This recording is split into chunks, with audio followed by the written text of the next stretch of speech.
Welcome back to the Hampton Roads Show. From quizzes to SOL assessments, school-age students have to remember or recall a lot of information for academic success. Memorization is an art, and you can help your child study a lot smarter with a few simple memorization tips. Here now to show us a few strategies is Paula Brown, Director of Instructional Accountability with Hampton City Schools. All right, Paula, I have a couple of kids in school right now, and they have so much on their plate, from quizzes to tests, getting ready for SOLs. However, how can I help them memorize everything they have?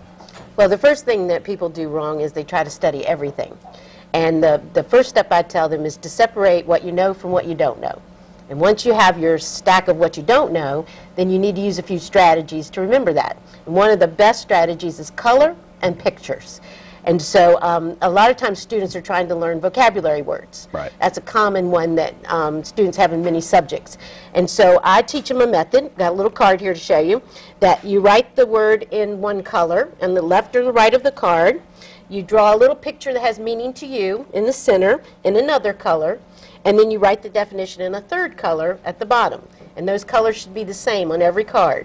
And then you do about 10 of those, and then after you do 10, you put them in a stack and you study them for 10 seconds each. And then you just kind of put it underneath, underneath, underneath.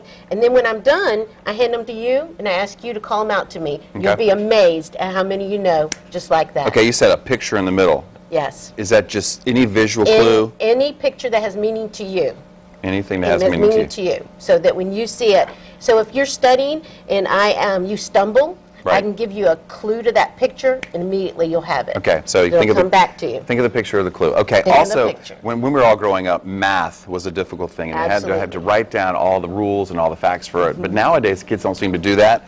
But the math is so much more intricate. How can you help them with learning the math, and what do they have to do there? Well, the basics of math are the facts. Right. And most kids get them by different ways, like singing them or writing them a million times. We used to do that when we were kids. And most of those methods work. But every now and then you get a student who can't remember some of those facts that they need to know.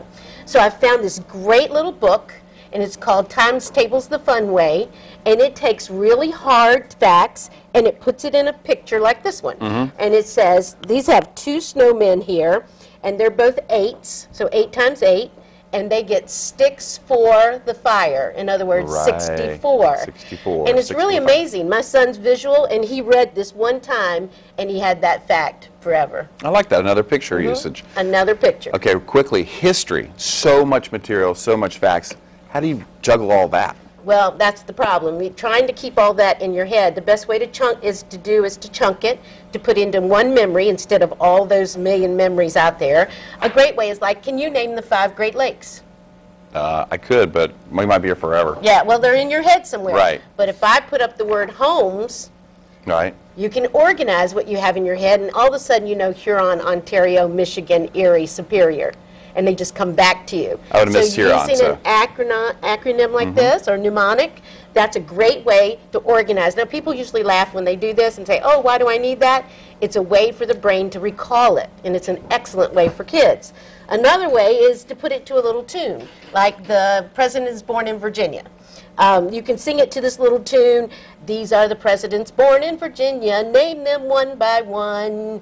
Washington, Jefferson, Madison, Monroe, Harrison, Taylor, Tyler, Wilson. These are the presidents born in Virginia. Name them one by one.